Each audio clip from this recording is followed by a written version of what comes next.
The story of young Costa Rican Miriam Vallejo shook the entire country, leaving even the most composed people stunned. What started as a seemingly ordinary argument turned into a tragic event that could not be undone. Those who thought they knew her story soon discovered deeper truths. A world filled with manipulation, toxic relationships, and love games that often crossed dangerous boundaries. Miriam had hoped to keep her family united, but her love ultimately cost her life. What really happened on that tragic day? And who holds the responsibility for her death? Unhealthy relationships aren't worth the fight or the effort to salvage. At their core, they're like living on a powder keg, ready to explode with ongoing arguments, manipulation, bitterness, and attempts to control. A harmful partner may not only use physical violence but also cause emotional damage. This often shows up as breaking down their partner's self-esteem, making them feel worthless, inadequate, and convinced they cannot live without them.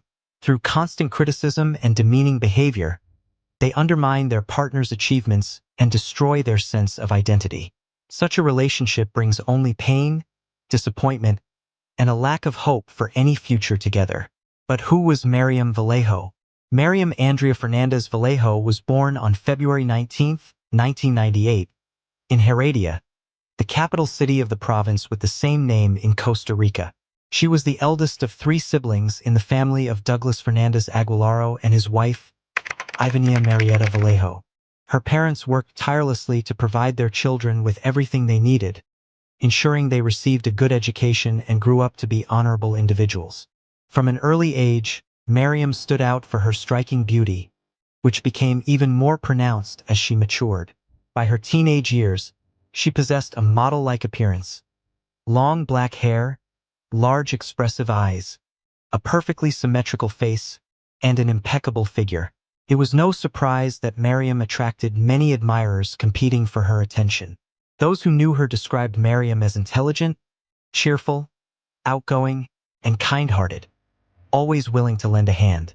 She excelled in her studies and dreamed of a career in journalism and social communications. At 18, she enrolled at a prestigious university in San Jose, where she pursued editorial work and broadcast journalism. Her parents were proud of their eldest daughter, confident she would succeed in her chosen path. However, shortly after starting her studies in the capital, Miriam began a relationship that, sadly, would bring her nothing but hardship. Her family sensed the danger early on, but blinded by love, Miriam refused to heed their warnings. So, who was Marvin Bernays? Marvin Alonso Bernays was born in 1992 in San Jose and was the eldest of 2 children in a wealthy and prominent family. His parents owned a large chain of pharmacies and several department stores in the capital city. Marvin grew up very close to his younger sister, and the two always supported each other. As a child, Marvin was spoiled and demanding, never being denied anything he wanted. His parents consistently excused his behavior and shielded him from the consequences of his actions, no matter how serious. This lack of limits allowed Marvin to develop destructive habits early on. During his teenage years, he became involved with alcohol and illegal substances. He regularly attended parties at popular spots, had many brief relationships, and lived without any clear plans for the future, relying entirely on his parents' wealth. For his 18th birthday, his parents gave him an expensive car, which he often drove recklessly and while under the influence, frequently landing in trouble. When his parents realized they had lost control over him, they threatened to take away the car and cut him off financially. But Marvin knew very well that they would never follow through, so he continued to disregard their warnings. By the time Marvin reached 20, the once skinny young man had started paying close attention to his appearance. He became a regular at the gym, focusing on building muscle. This new dedication to fitness led him to quit using illegal substances and drastically reduce his alcohol intake. Soon, another passion surfaced. Marvin began adorning his body with bold, colorful tattoos. However, after a few years, his enthusiasm for fitness waned. Convinced that his physique was already perfect, he stopped working out and slipped back into his old habits of wild parties, heavy drinking, and substance use. With his expensive car, designer clothes, and lavish spending of his parents' money, Marvin easily attracted women. many of whom approached him first, drawn by his flashy lifestyle. There's no clear record of how Marvin and the reserved beauty Miriam first crossed paths. Some sources say they were introduced by mutual friends who invited Miriam to a party, while others claim Marvin discovered Miriam's social media profile, was immediately drawn to her beauty, showered her with compliments, and quickly asked her out. Their relationship, which began in February, was rocky from the very beginning. Marvin treated Miriam like she belonged to him, and even his affectionate gestures often had an edge of aggression and control. For example, he would pinch her hard enough to leave bruises or grab her chin roughly during conversations to force her to look at him.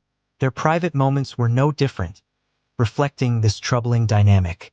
Miriam once told a close friend that Marvin had a habit of choking her, insisting it was playful. But there were times when his behavior crossed the line, leaving her genuinely scared for her life.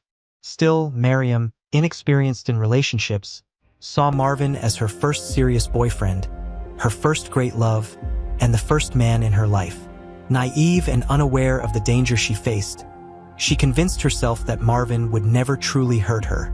She explained away his behavior as an unusual way of showing affection and was willing to forgive him.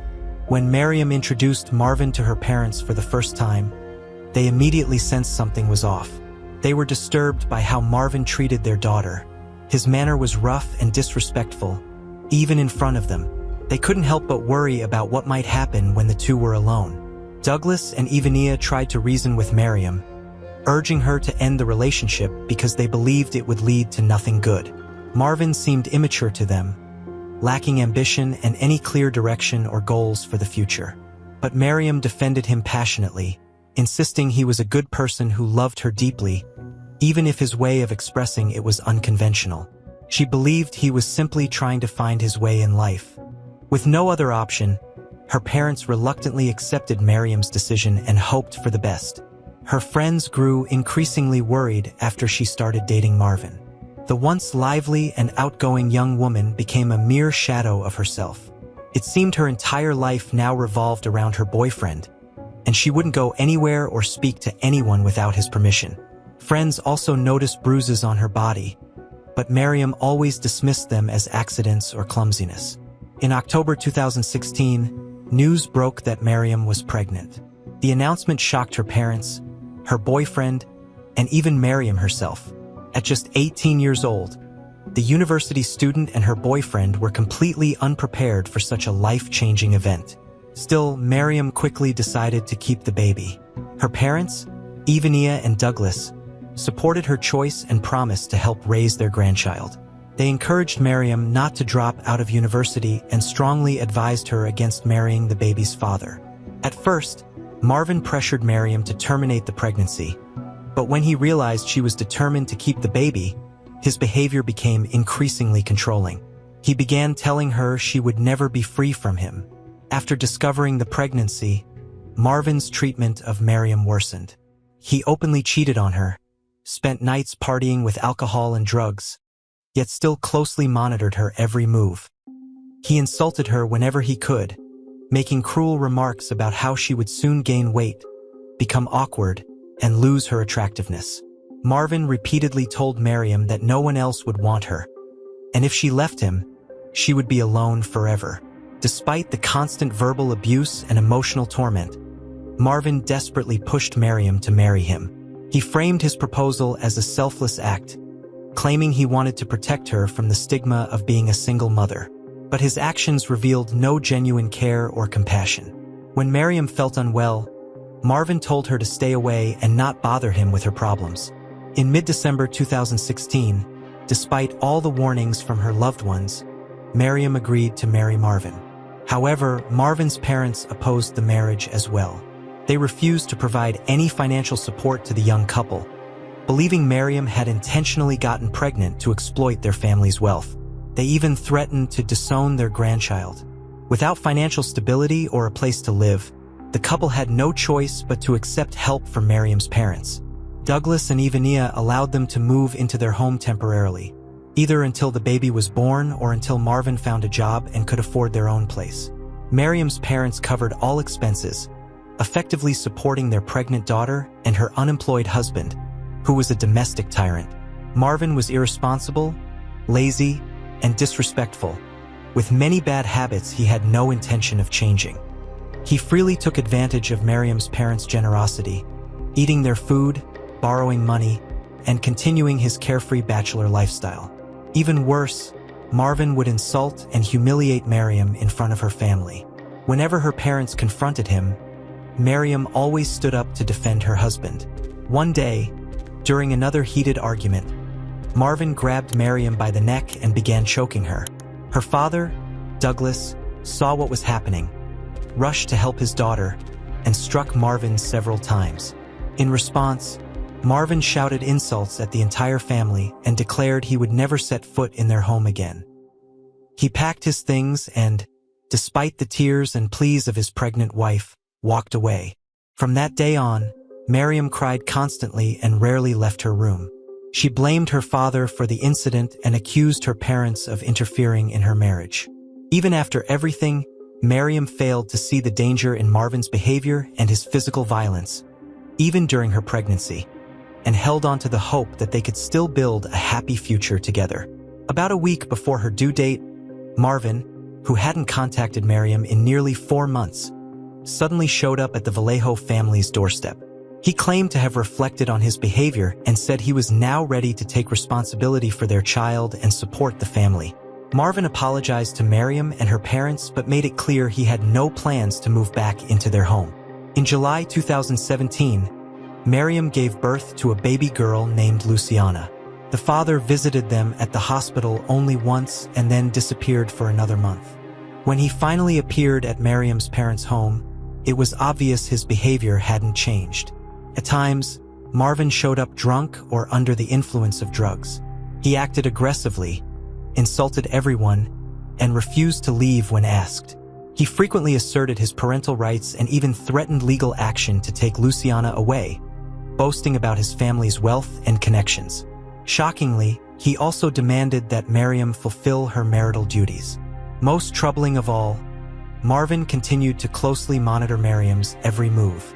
He demanded to know where she went, who she met, and what she did, keeping tight control over her life and treating her like his possession. Despite all this, divorce was never even brought up. The first criminal incident occurred on the evening of December 23, 2017, when Marvin showed up at the Vallejo family home, supposedly to visit his daughter. From the moment he arrived, he appeared agitated and ready to start a fight. When he approached the crib and saw their baby asleep, his frustration exploded. He began yelling, accusing Miriam of purposely putting their 5-month-old daughter to bed early to keep him away. Marvin's anger intensified as he violently shook the crib, waking and frightening the baby. Miriam hurried to soothe Luciana and begged Marvin to leave. Instead, he threatened to take their daughter away and never let Miriam see her again. Their argument quickly escalated, and suddenly Marvin grabbed Miriam by the neck, forcing her to the floor as he started choking her. At the time, they were in an upstairs bedroom while the rest of the family was downstairs, unaware of the disturbance. Miriam couldn't move, couldn't breathe, and couldn't call for help. She felt herself slipping into unconsciousness, convinced she wouldn't survive. Just as she was bracing for the worst, her father, Douglas, entered the room to check on them. For a moment, Douglas froze at the sight of Marvin attacking his daughter. Then, without hesitation, he rushed at his son-in-law, pushing him off Miriam and saving her life. Marvin shouted insults and threats as he stormed out of the house. It took Miriam nearly half an hour to calm down and regain her breath after the ordeal. The next day, she finally gathered the courage to go to the police and report the assault and attempted crime. She presented evidence of bruises, defensive wounds on her arms, and clear finger and palm marks on her neck. The injuries unmistakably showed she had been attacked and strangled. Authorities took her statement seriously and promptly moved to arrest Marvin. However, soon after his arrest, Marvin's parents and sister visited Miriam's home, begging her to drop the charges. They accused her of trying to destroy the life of their child's father and used every emotional tactic to persuade her. Under this pressure, Miriam relented and withdrew her statement the next day. As a result, Marvin faced no consequences for his actions. A deadly reconciliation and a mysterious death followed. About 6 weeks after the incident, Marvin began pleading with Miriam to reconcile and live together as a family for the sake of their daughter. Despite her parents' strong objections, Miriam eventually chose to give him another chance.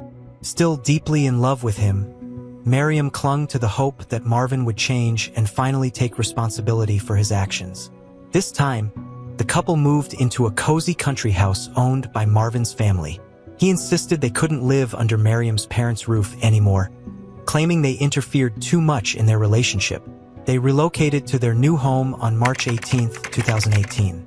But just 11 days later, a devastating tragedy ended the young mother's life. On that fateful day, the couple reportedly had another intense argument. According to Marvin, Miriam locked herself in the bathroom and turned up the music loudly. After about 15 minutes, Marvin knocked on the door and called her name but got no response. He then forced the door open with his shoulder and found Miriam unconscious on the floor.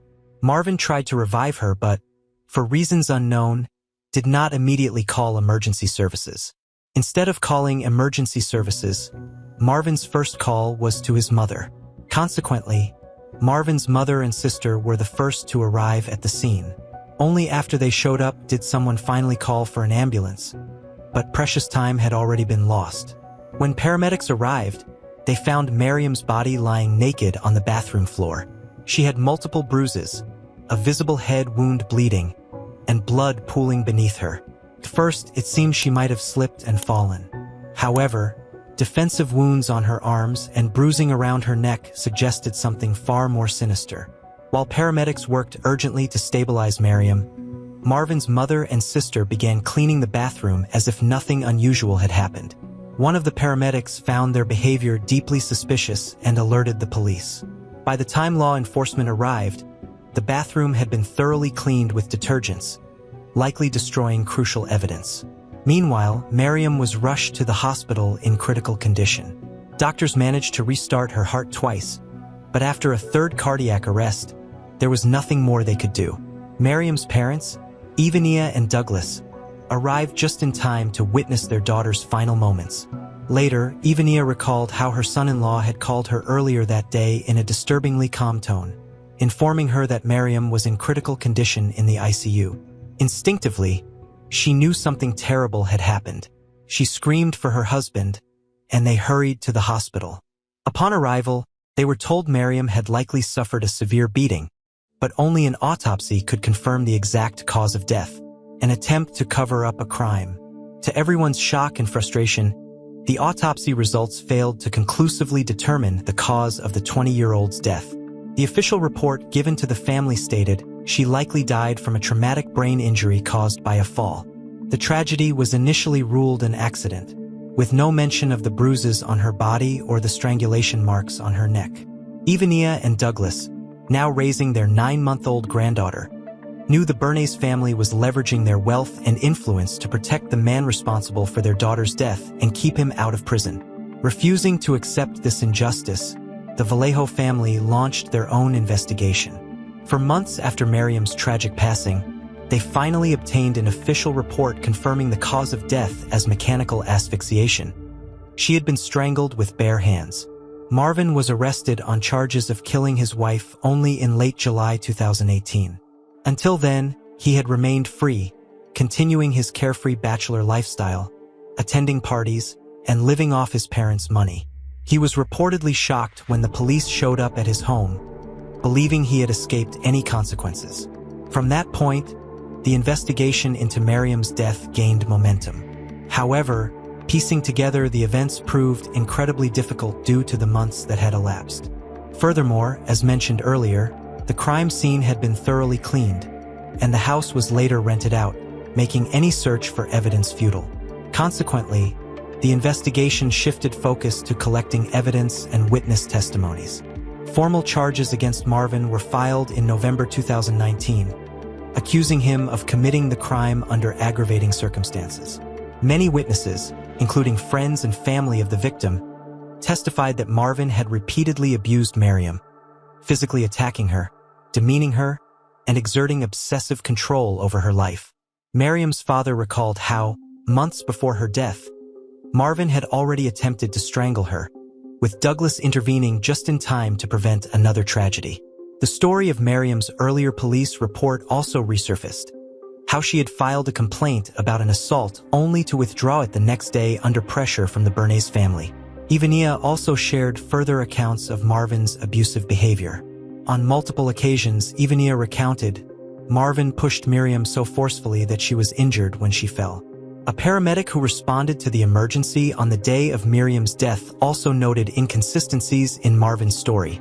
Marvin claimed that Miriam had locked herself in the bathroom, forcing him to break the door down with his shoulder. However, the paramedic observed that the bathroom door lock was intact, with no signs of forced entry. Had Marvin truly broken down the door, there would have been visible damage consistent with such an act. Another suspicious detail was the thorough cleaning of the bathroom right after Miriam was taken to the hospital. Although Marvin's mother and sister denied cleaning it, the timing and nature of their actions raised serious doubts. The medical examiner who performed the autopsy found numerous bruises, abrasions, and injuries consistent with prolonged, severe physical abuse. When confronted with this evidence, Marvin admitted that their argument that day had turned physical. However, he claimed that Miriam started the fight, saying she insulted him and hit him in the face first. Marvin stated that he only struck Miriam a few times in self-defense and did not cause any serious injury. The trial, custody dispute, and final verdict. Marvin Bernay's trial commenced in January 2017. He vehemently denied any responsibility for Miriam's death and shared his account of events. He explained that both he and Miriam were overwhelmed upon learning they were expecting a child, but that he was committed to taking responsibility, which is why he married her. Marvin further claimed their relationship began to unravel after moving in with Miriam's parents. He accused his in-laws of constantly interfering in their marriage, which fueled tension and conflict between him and Miriam.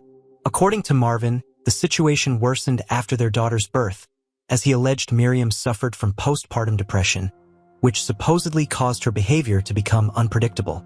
Marvin described Miriam as sometimes aggressive and dangerous, even at times close to self-harm. He claimed the only solution was for them to move to a separate home. However, shortly after relocating, the tragic event took place. According to Marvin's account, after their final argument, Miriam went to take a bath, slipped, fell, and hit her head, which caused her death. To support this defense, Marvin's lawyer hired an independent medical expert who challenged the official findings and argued that the cause of death was a head injury from an accidental fall.